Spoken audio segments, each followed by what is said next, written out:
ഇന്നിവിടെ വന്നിരിക്കുന്നത് പുതിയകാവ് മാവേലിക്കരയുള്ള ദീപം ലോ അക്കാഡമിയിലെ LLB എൻട്രൻസ് സ്റ്റുഡൻസിന് ആവശ്യമായിട്ടുള്ള കുറച്ച് ക്വസ്റ്റ്യൻസുമായിട്ടാണ്. അപ്പോൾ നമ്മൾ നേരത്തെ ഒരു വീഡിയോയിൽ മന്നത്ത് പത്മനാഭനെ കുറിച്ച് കുറച്ച് ക്വസ്റ്റ്യൻസ് പറഞ്ഞു. മന്നത്ത് പത്മനാഭനെ കുറിച്ച് പറയുമ്പോൾ വളരെ പ്രധാനപ്പെട്ട ക്വസ്റ്റ്യനാണ്. പഞ്ചകല്യാണി നിരൂപണം രചിച്ചതാരാണ്? മന്നത്ത് പത്മനാഭനാണ്. പഞ്ചകല്യാണി നിരൂപണം was written by Mannath Padmanabhan. അതുപോലെ തന്നെ വളരെ പ്രധാനപ്പെട്ട ക്വസ്റ്റ്യനാണ്. വൈക്കം സത്യാഗ്രഹവുമായി ബന്ധപ്പെട്ട് വൈക്കം മുതൽ തിരുവനന്തപുരം വരെ സവർണജാഥ നയിച്ചതാരാണ്? Mannath പത്മനാഭനാണ്.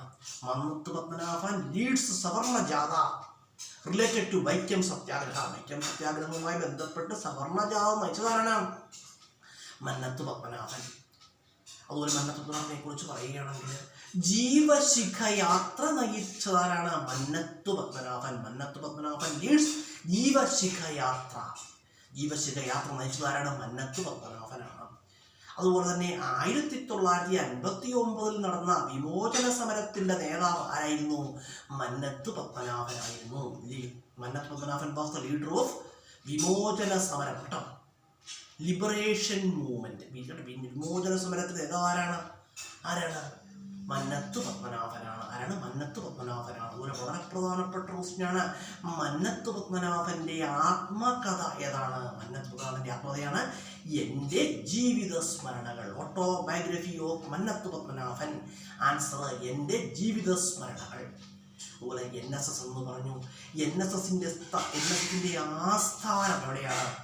Perunna Changanassery. Headquarters of Nair service society.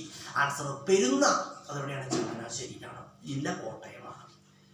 അതുപോലെ തന്നെ നായർ NSSനെ കുറിച്ച് പറയുകയാണെങ്കിൽ മന്നം ഷുഗർ മില്ല് എവിടെയാണ്? മന്നം ഷുഗർ മില്ല് എവിടെ സ്ഥിതി ചെയ്യുന്നു? എവിടെയാണ്? Pandalam. Mannam sugar mill located at Pandalam. പന്തളമാണ് മന്നം ഷുഗർ മില്ല് സ്ഥിതി ചെയ്യുന്നത്. അതുപോലെ നമ്മൾ പറഞ്ഞു NSSന്റെ ആസ്ഥാനം പെരുന്നയാണെന്ന് പറഞ്ഞു. SNDPയുടെ ആസ്ഥാനം എവിടെയാണ്? SNDPയുടെ ആസ്ഥാനം കൊല്ലമാണ്. Headquarters of SNDP. Answer Kollam. നമുക്ക് അതിനെക്കുറിച്ചൊക്കെ ക്വസ്റ്റ്യൻസ് വീഡിയോയിൽ ഡിസ്കസ് ചെയ്യാം. തൽക്കാലം നിർത്തുവാണ്. വീഡിയോ കാണുന്നതിന് തുടർച്ചയായിട്ട് കാണുക.